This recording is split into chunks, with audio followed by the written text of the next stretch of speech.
tardes, amables televidentes. En el conversatorio de la Fundación Institucionalidad y Justicia del día de hoy cuento nada con la formidable presencia del doctor Alejandro Nieto, uno nada de los abogados más de mayor credibilidad, profesor, de todo el mundo. Es usted autor de un sinnúmero de obras, una de las más famosas en el mundo, y aquí en nuestro país es el desgobierno judicial, del cual nada vamos a hablar, pero también es usted un gran crítico, digamos así, de lo que es el Poder Judicial en España. Y bueno, y lo hemos tenido aquí haciendo una serie nada de observaciones, una serie de razonamientos sobre el gobierno judicial, sobre el gobierno de los jueces. Y quisiera comenzar el programa, profesor, con la siguiente reflexión. El Poder Judicial en la mayoría de los países del mundo es un poder del Estado. Y como poder del Estado muchas veces se le ve como parte del poder.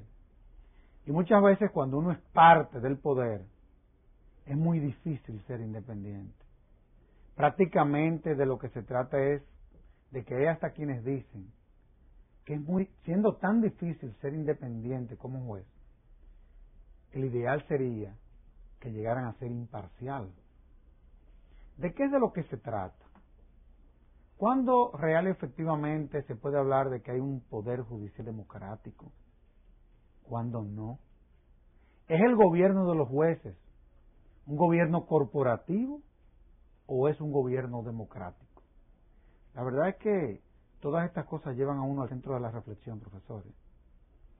Esto es cierto, pero todas estas cosas son demasiadas cosas. Yo creo que para poder aclararnos nosotros y aclarar a los telespectadores, habría que poner todas estas preguntas un poco en orden, porque si no nos vamos a embarullar. ¿Por dónde empezamos? Vamos a ver. Vamos a empezar nada por el Poder Judicial, definitivamente que sí. O sea, ¿es independiente, es imparcial o no es ni una cosa ni la otra, sino todo lo contrario? Yo creo que ni una cosa ni otra y todo lo contrario valga el juego de palabras. Independiente. Independiente con la letra de la Constitución y de las leyes en la mano, lo es. Es independiente. En la realidad no es independiente. Digan lo que digan la Constitución y las leyes.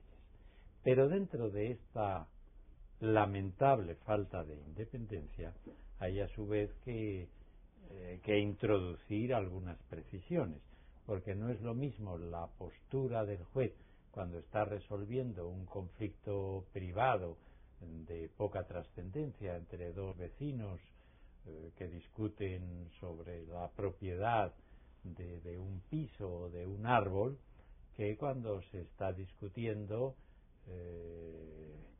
cuestiones penales muy graves, como pueda ser, sin señalar a nadie con el dedo, pues la responsabilidad de una cadena de instituciones bancarias o las conductas presuntamente criminales de un potentado económico. El nivel de independencia tiene que ser distinto, pero más distinto es todavía cuando de lo que se trata es de controlar las actuaciones del gobierno o del poder ejecutivo.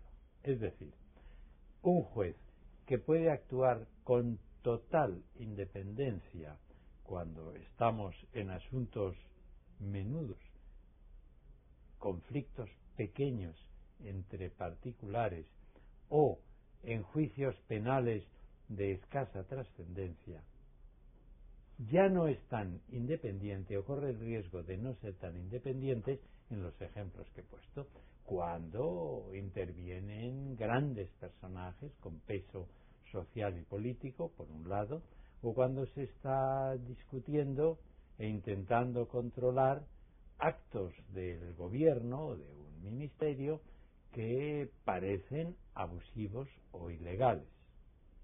En este caso, la balanza no suele estar en equilibrio. Hay mecanismos más que suficientes para impedir o para dificultar que los jueces sean independientes. Profesor, si no son independientes, entonces hay discriminación. Y si hay discriminación, entonces esa discriminación rompería con la democracia. Y muchas veces se habla de los pilares de un poder judicial democrático. ¿Es posible que en un poder judicial puedan confluir esos pilares? Las posibilidades y las combinaciones que se pueden hacer son infinitas. Pero si nos atenemos a las realidades de un país concreto, en un momento histórico concreto, es muy fácil constatar que algunos de los pilares del Poder Judicial están carcomidos o incluso están derrumbados. ¿Y es esto un Poder Judicial democrático? Pues no lo sé. Yo voy más allá. Yo digo que eso no es Poder Judicial.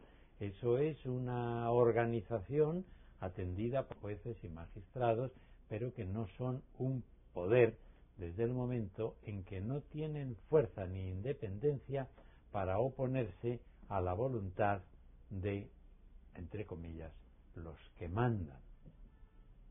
Y en la realidad, en los casos concretos, por mucho que nos duela decirlo, empezando por España, así es.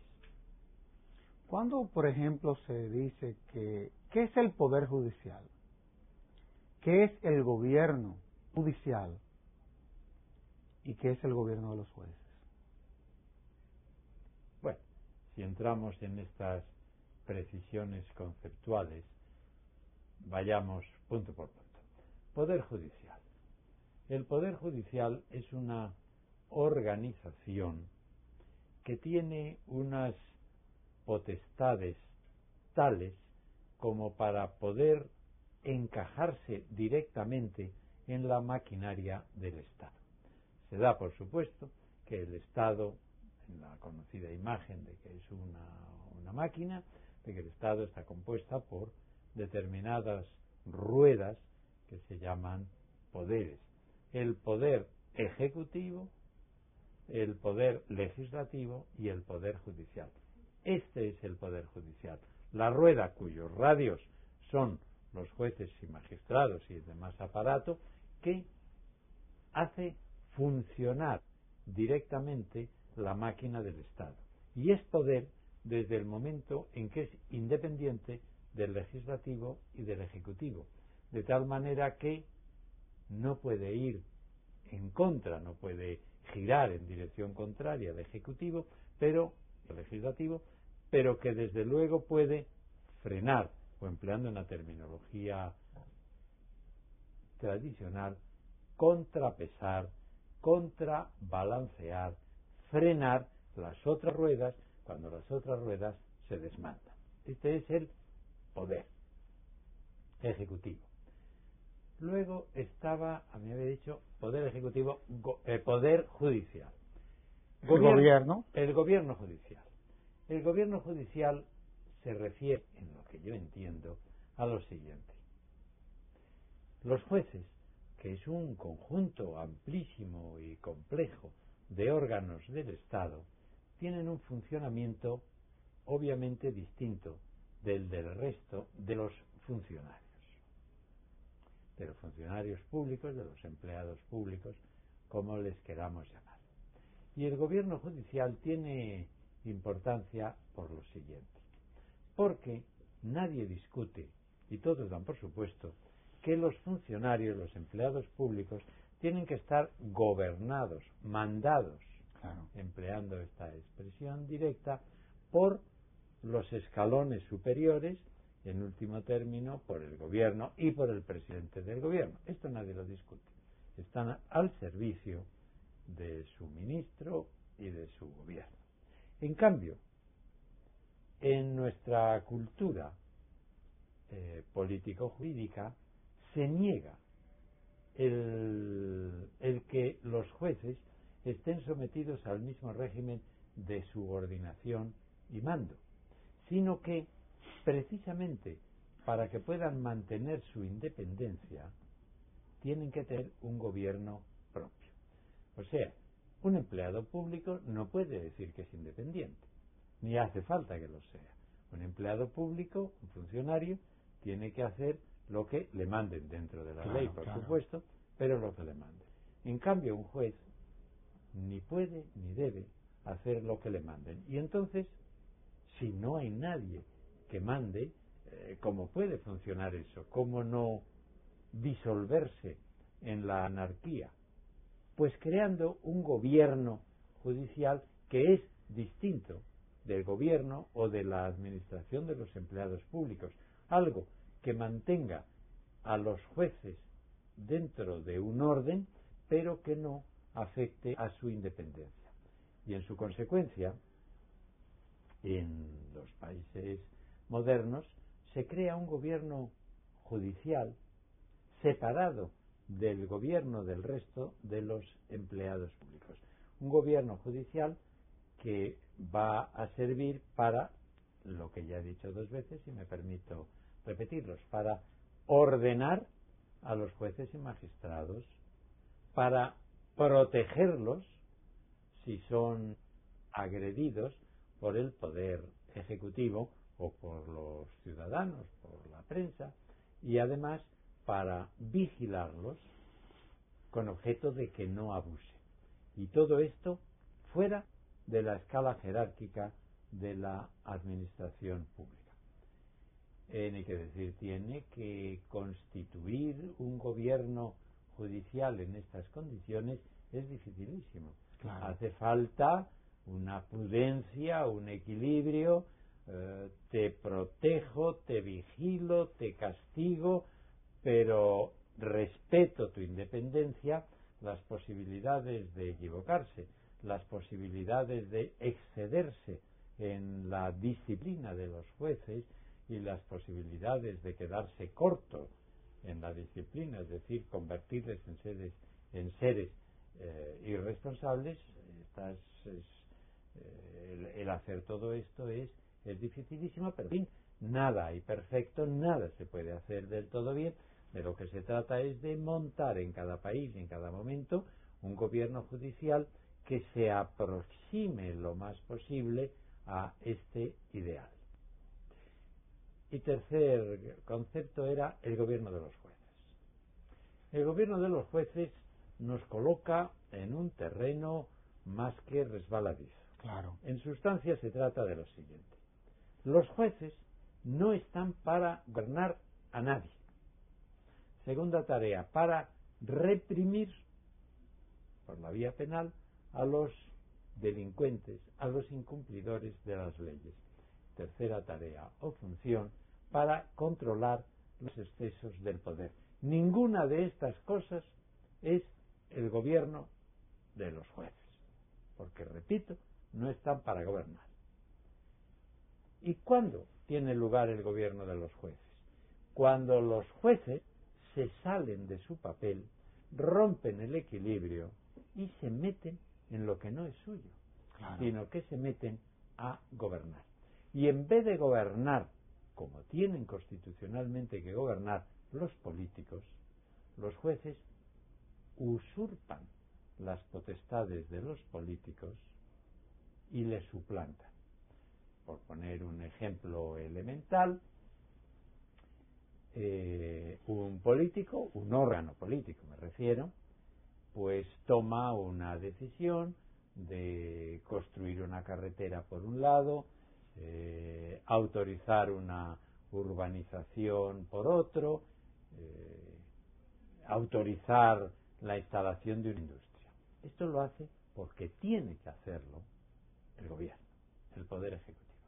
Y entonces va alguien e impugna eso y se va al juez y le dice: señor juez, aquí tenemos una municipalidad, aquí tenemos un ministerio que ha abusado de su poder, porque no me diga usted que hacer esta carretera por donde ha puesto este trazado no es un puro disparate y no es una ilegalidad.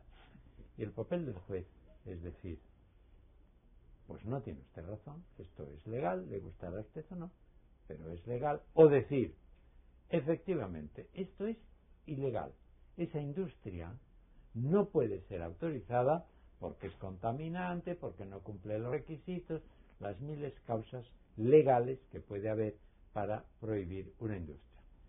Y si adopta esta decisión el juez, lo que resuelve es anulo esta autorización y por aquí no se traza esta carretera y por aquí no se, o en este lugar no se instala esta industria.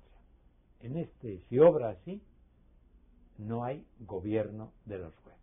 Pero es que hay jueces que se salen de la potestad y aunque quizá a muchos les sorprenda, son capaces de sustituir, suplantar, usurpar al gobierno y decir, pues no se va a trazar esta carretera por donde acaba de decir el ministro de Obras Públicas o el ministro de Carretera, sino que va a trazar la carretera por allá.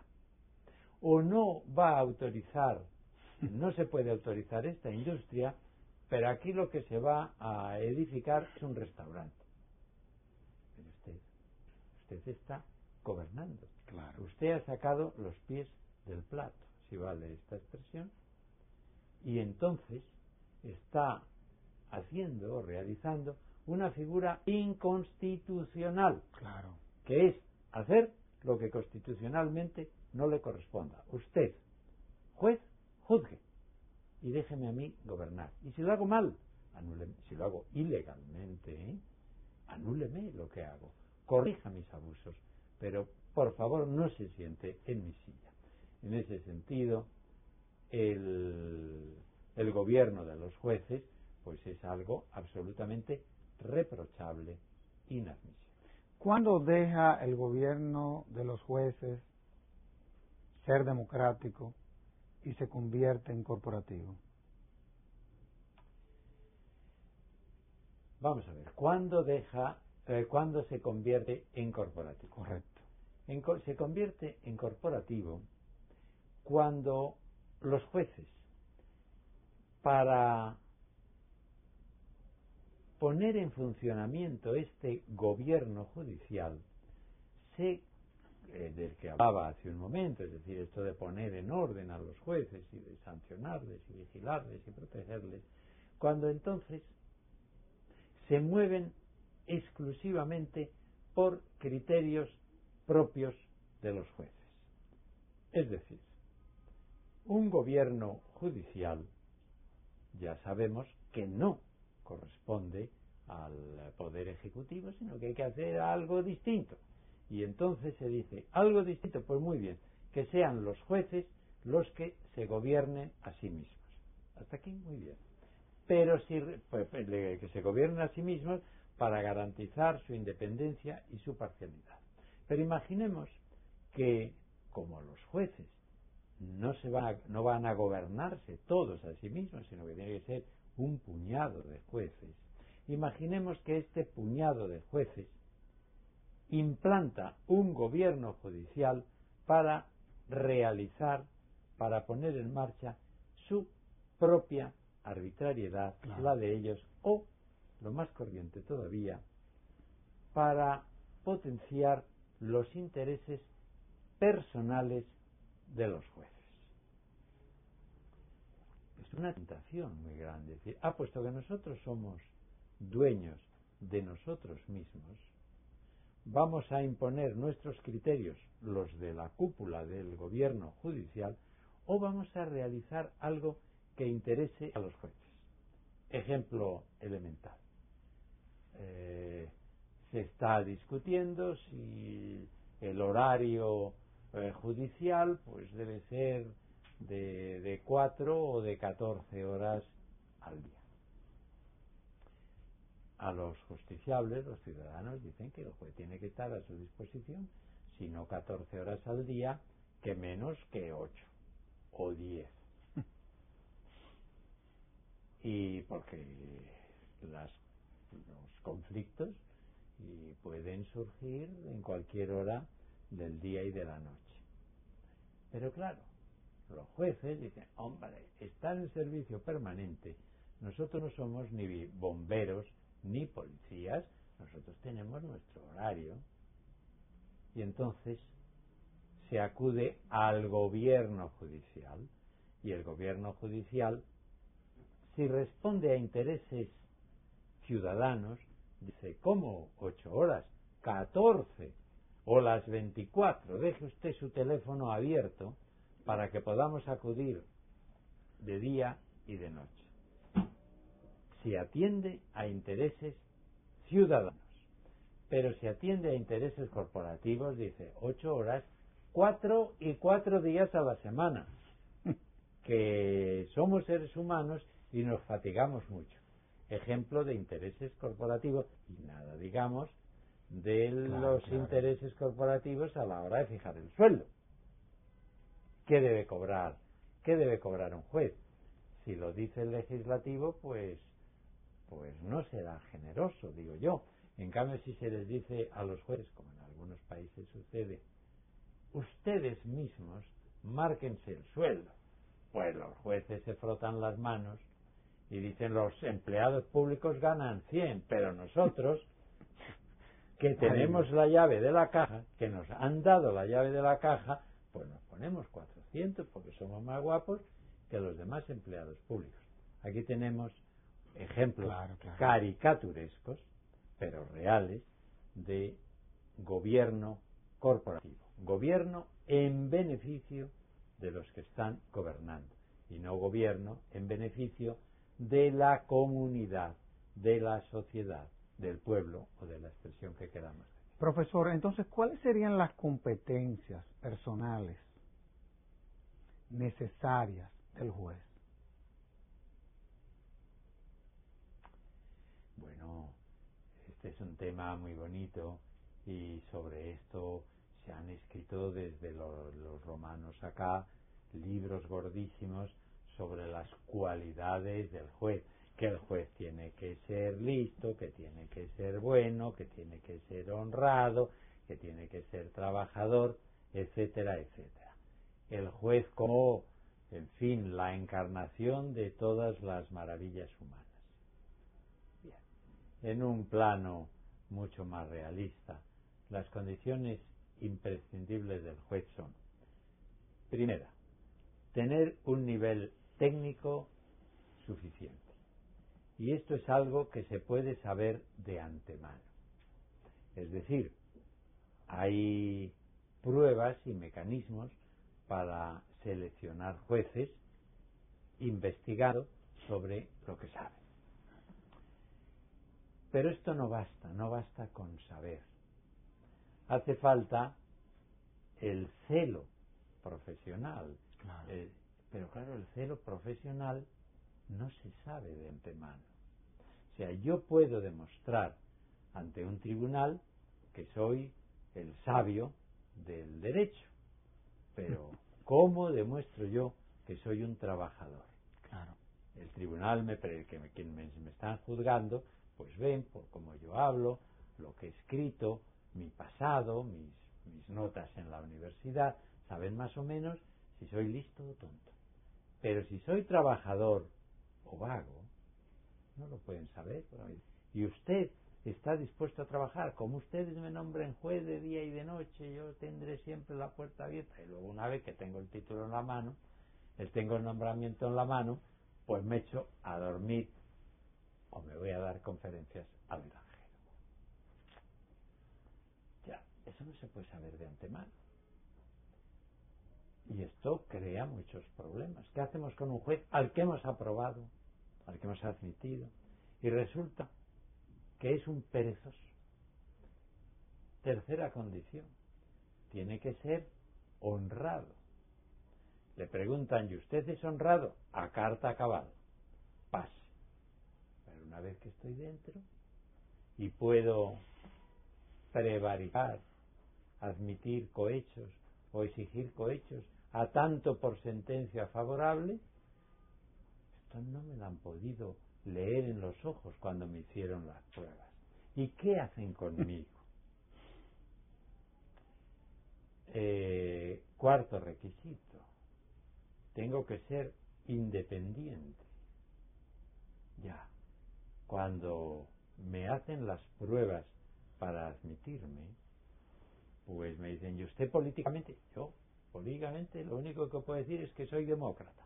Pero no me pregunte usted si soy socialista, comunista, progresista, conservador. Yo soy absolutamente neutral. Bueno, pues me creen. E incluso luego entro en la escuela judicial y soy un hipócrita redomado, de tal manera que durante los cursos de la escuela judicial yo calladito. Y en el momento que tengo el nombramiento de juez y tomo posesión de mi cargo y entra por mi juzgado un socialista, imaginemos que yo soy socialista, le pongo alfombras, pase usted, y no le condeno bajo ningún concepto, porque soy un socialista que lo tenía bien calladito, pero soy un socialista retomado, o viceversa. Si soy antisocialista, por crearme estos conceptos rudimentarios e imaginarios, entra el socialista en mi juzgado y al cruzar la puerta ya está condenado. Hable, diga usted lo que quiera en su defensa, pero a un socialista yo le voy a absolver condenado de antemano. ¿Estáis? El gran problema, hay muchos problemas de la administración de justicia. Porque hay cuestiones que sirven para inhabilitar a un juez antes de hacerle juez, es decir, incapacitarlo, y hay otras cuestiones que vienen después. Y si me meto, vamos a, si vale la expresión, rezar el rizo y complicar las cosas. Me encuentro con un juez que efectivamente, técnicamente domina las leyes, pero me resulta vago, venal y sectario políticamente. Y entonces le expediento, le disciplino y le amenazo con ponerle en la calle. ¿Qué va a decir el juez expedientado? ¿Va a reconocer que es vago, venal y servil políticamente? No dirá. No, esto es una represión política, porque el gobierno actual es antisocialista y yo no es que sea socialista, pero en fin, en una ocasión absolví a un socialista y con el pretexto de que soy vago y venal me están haciendo un proceso o me están haciendo un expediente disciplinario para ponerme en la calle, y los que le están disciplinando dicen que no es por eso, que es porque este señor es un vago total. Ya. Y salta el problema a la opinión pública, y los periódicos por la mitad, según que sean del gobierno o de la oposición, salen en defensa o atacando al juez. O viceversa. Nos encontramos con un juez, vamos a llamarle, por dejar de emplear tantas veces la palabra socialista, pues uno popular en la terminología española. Y constatan que, respetando su conocimiento de las leyes, es vago, delincuente, políticamente sectario y hasta acosa sexualmente a todas sus empleadas. Pero el gobierno popular dice, pero hombre, no nos podemos meter con un juez popular, porque si nos metemos con él va a salir a relucir que un partidario del Partido Popular pues es vago, delincuente, corrupto, todo lo que usted quiera. No, estos son intocables. Y los otros dicen, no, si no le atacamos, no pedimos que sea enjuiciado por ser popular, pero es que es un corrupto perdido. Ya. Definitivamente, profesor. Vamos a hacer una pausa y de inmediato volvemos con el doctor Alejandro Nieto.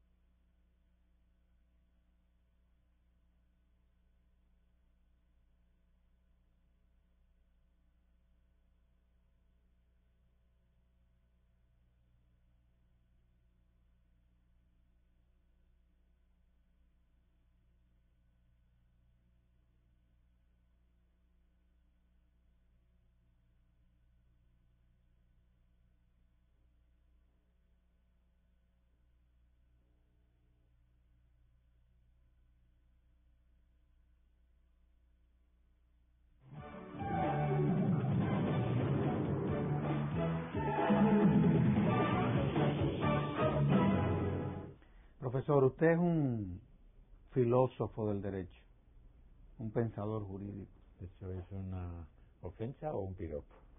No, yo diría que un reconocimiento. Yo creo que los abogados vamos a tener que volver al principio, porque yo creo que parte del problema está en que nos olvidamos de él. Va a haber que volver a la filosofía. Yo pienso que el derecho ha perdido parte de la poesía y está prácticamente estancado en la prosa. Sin embargo, tenemos que hablar de las fuentes del derecho, o más bien, ¿cuál es el mayor productor de derecho hoy en día? ¿Son los jueces o el Congreso? Para mí son los jueces. Los jueces. Para mí son los jueces, porque los jueces tienen la llave de paso de las leyes. O sea, el Congreso hace leyes, muchas. En España no caben ya en volúmenes de papel y hay que ponerlas en un soporte informático, y el gobierno pues igual. O sea, la más mínima cosa lleva detrás páginas y páginas de leyes y reglamentos, a las que hay que añadir en España las de la Unión Europea y el derecho internacional, en fin. Es una auténtica inundación de leyes. Pero los jueces, como he dicho, tienen la llave del grifo, y cuando les viene esa inundación legislativa, pues cierran la llave o dejan solo un canalito pequeño, y encima ese canalito pequeño que reciben, pues lo interpretan a su gusto. De tal manera que el derecho que se aplica es el derecho de los jueces, y el otro derecho, ahí que pone Gaceta Oficial, el sitio de la Gaceta Oficial es esto, en una biblioteca que nadie mide, y ordinariamente, si no andan con cuidado con la limpieza, con un dedo de polvo. Este es el derecho del Congreso y el derecho y los reglamentos del gobierno. Me preocupa ese razonamiento. No. Sí, me preocupa porque estamos frente a instituciones que están haciendo derecho sobre la base no del interés general, sino sobre la base del interés de los partidos. Los congresos se han convertido en el Congreso de los partidos y han dejado de ser los congresos nacionales. Y muchas veces los jueces, que no son independientes, más que deberse al gobierno, cosa que yo no creo porque lo viven condenando, se deben a los partidos. Entonces son los partidos los que están dominando las fuentes del derecho. A través de las manos, o las manos de los partidos, y la boca de los partidos será en este caso los jueces, que los jueces, hay un dicho conocido, el juez es la boca de la ley, en su versión que no gusta, pero que hay que admitir. El juez termina siendo la boca del partido, el juez que se deja dominar por el partido obra a través de él. Pero digo que esto nos gustará o no nos gustará, pero es que es así, y no puede ser de otra manera. Y cuando viene un turbión, y aquí son peores que turbiones, y viene Noel y se lleva media isla, pues es una cosa terrible. Pero ¿qué vamos a hacer? La naturaleza tiene fuerza para mandar aquí columnas de agua, pues los jueces tienen fuerza para imponer su voluntad, y ya está. Y si un juez hace una mala interpretación de la ley, o dice sencillamente no aplico esta ley, y está el abogado diciendo, oiga, que aquí hay una ley que dice esto, y el juez en la sentencia se salta esa ley. Claro, se puede apelar, Pero si el juez de apelación, el juez de arriba, olvida esa ley, porque no le gusta, no porque la ignore, que hay muchos casos en que la ignore, sino sencillamente porque no le gusta, una vez que hemos llegado a la última sentencia, ¿qué vamos a hacer? Es así, es así. Y se le puede decir al juez, pero usted ¿qué ha hecho? Usted se ha creado una ley por su cuenta y razón y ha aplicado a este señor una ley que no existe, una ley que se ha inventado usted. Y el juez dice, pues sí, y no hay quien me toque, porque ahí está la Constitución y a mí no hay quien me toque porque soy irresponsable. Partiendo de ahí, profesor, entonces, ¿cuál sería la función del Poder Judicial? La verdad es que es una fuente de confusiones todo esto, ¿eh? Pues sí, la vida es una fuente de confusiones, ¿eh? La vida es muy complicada y la vida judicial es un laberinto que los que llevamos en ella 50 años, pues ya no sabemos si vamos o venimos, o si vamos por la derecha o por la izquierda, y no entendemos casi nada. Y lo único que podemos hacer es mirar, ver y tocar y decir, pues esto es así, pero si esto es un disparate, si esto no viene en ninguna parte, pues es cierto, pero es así. Hay un libro de Luigi Ferrajoli, Derecha e Izquierda, que cuando uno lo lee, uno llega a la conclusión de que tenemos que volvernos a situar. La gente se tiene que situar. La justicia anda descarrilada. Yo creo, hablo de España, por supuesto. Claro, claro. Yo creo que, por desgracia, muy descarrilada. Muy descarrilada. Y lo que es peor, en España no hay indicios de que vayamos a salir, antes al contrario. Es decir, no estamos en un túnel, esto es clarísimo. Bueno, no es clarísimo, al contrario, esto es oscurísimo. Y no se ve el final del túnel en España. En todos los países y también en España, pues existe una situación que dista mucho de ser perfecta, y en algunos sitios y casos, como es en la República Dominicana, pues hay muchas personas de buena fe, y hay algunas instituciones como esta, donde estamos en este momento, que están intentando no encarrilar el tren, porque aquí quizá no se haya desencarrilado, pero hacer que vaya mejor. Yo no conozco la justicia dominicana, pero seguro que, como toda obra humana, claro, y social, es perfectible, pues está llena de lacras y defectos. Pero hay unas cuantas personas que dicen, pues hombre, perfecta no la vamos a hacer, tan tontos, tan ingenuos no somos, pero vamos a ver si vamos a corregir, hemos detectado este defecto, vamos a ver si lo remediamos, si no nos pasamos, si conseguimos un equilibrio, en definitiva, si damos 2 pasos hacia adelante. Y en los países y en las instituciones en que esto se intenta, pueden estar satisfechos aunque no consigan sus objetivos. No. Porque nadie pide a alguien que arregle el mundo y que enmiende las cosas. Lo que se puede pedir, se pide y se exige es que se intente remediar. Mire, usted lo intentó con toda la buena fe. No lo ha conseguido porque no le han dejado, pues ¿qué vamos a hacer? Pero yo le respeto porque hizo eso.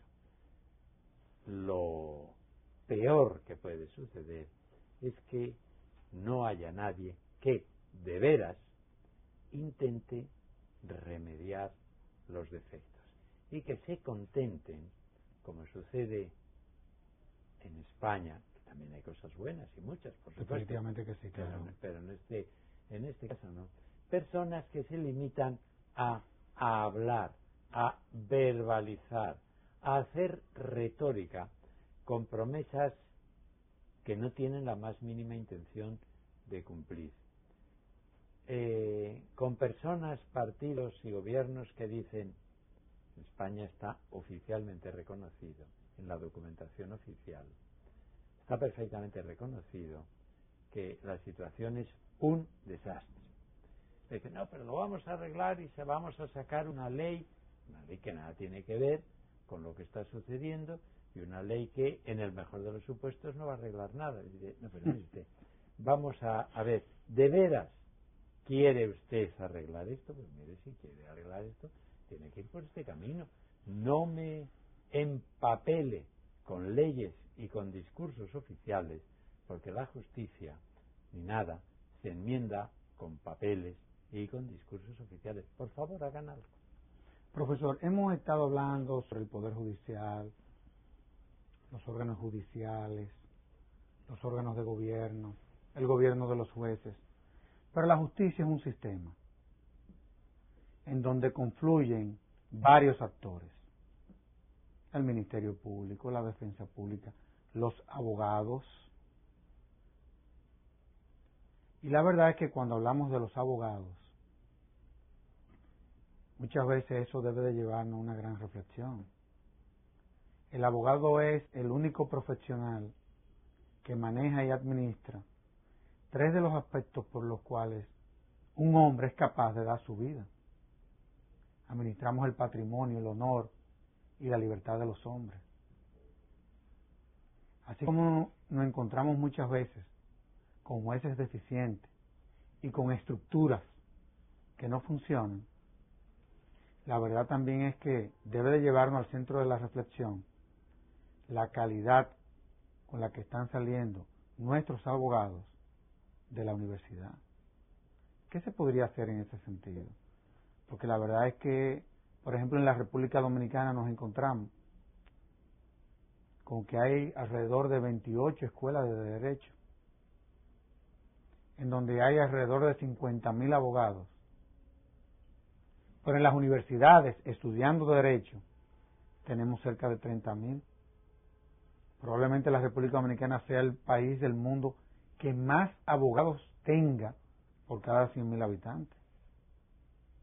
¿Qué podemos hacer, profesor? Usted que es un catedrático, nada emblemático de una de las universidades de mejores créditos del mundo. ¿Qué vamos a hacer con esto? Eso no deja de ser una tragedia, ¿eh? Mal arreglo tiene. Mal arreglo tiene por muchas razones, empezando por la primera, que es, digamos, casi matemática o estadísticamente imposible que tantas facultades de derecho tengan un profesorado competente para formar abogados competentes. Es que no lo hay. No lo puede haber. Estadísticamente no sale. Lo que significa que esos abogados salen ya, los que egresan de la universidad, de la facultad, salen ya con carencias graves, salen ya torcidos. Y algunos, la vida les enseñará.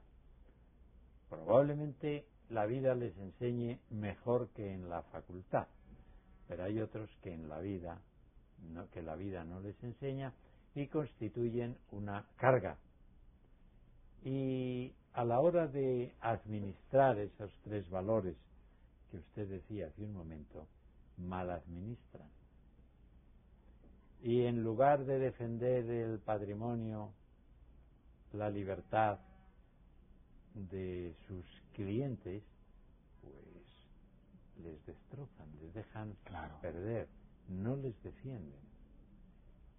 Y si el abogado no cumple su función y el juez no está atento para suplir las carencias del abogado, pues el pobre hombre que ha tenido la desgracia de caer en malas manos, que no son las manos más baratas, porque hay grandes abogados y grandes minutas que tienen muy malas manos, lo mismo que sucede con los cirujanos.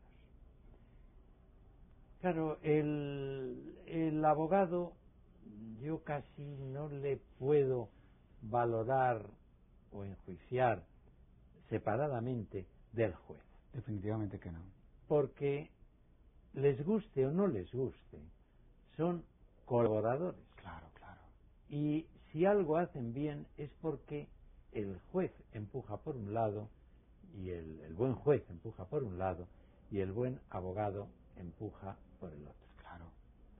Son colaboradores en lo bueno, pero también colaboradores en el desastre, porque el juez inicia un mal camino y el abogado no le dice, señor juez, que no es eso, que hay que ir por aquí, o viceversa, como decía hace un momento, que el abogado ni se ha enterado de lo que se está discutiendo y el juez no le dice, señor letrado, usted es infiel a su cliente. Vamos a ver si centramos la cuestión y vamos al grano. Y lo que haya de bueno y de malo, a los dos se les debe, y pues ya es una discusión bizantina, determinar la proporción que corresponde al abogado y la proporción que corresponde al juez. Yo doy al abogado una proporción, una cuota más alta, definitivamente, de lo que se le suele dar, pero como no hay un termómetro, pues yo digo lo que yo percibo, yo veo las cosas así. Y otro dirá, el abogado es un comparsa, el abogado no sirve para nada, lo único importante es el juez. Bueno, pues usted lo ve así, yo no le puedo demostrar que no es así. Pero para mí, en mi experiencia, la colaboración es imprescindible y la participación teórica que se puede asignar a estos dos papeles, para mí la del abogado es importante. Es más importante que la otra. Definitivamente que sí. Ahora, quisiera que tratáramos un tema, profesor. Ya el programa casi concluye, pero usted es un experto en materia contencioso administrativa, en fin, ha escrito muchos trabajos. Y en la República Dominicana hay quienes sostenemos la tesis de que más que un Estado de Derecho, nosotros vivimos un Estado de legalidad. Es apenas muy recientemente que tenemos una ley puente, una ley tránsito que crea la jurisdicción contenciosa administrativa, la jurisdicción que en principio es la que somete al orden al Estado, que muchas veces actúa sin consecuencia y que anda de su cuenta. ¿Ha servido real y efectivamente la jurisdicción contenciosa administrativa para someter al Estado al orden en la práctica? Y que no haya terminado siendo lo que usted hablaba en principio respecto a las disposiciones que muchas veces, las disposiciones normativas, que se quedan ahí, pero que en la práctica suceden otras cosas. En la larga historia europea del contencioso administrativo, que ya son 200 años, y ya son años, pues naturalmente ha habido etapas de todos los colores.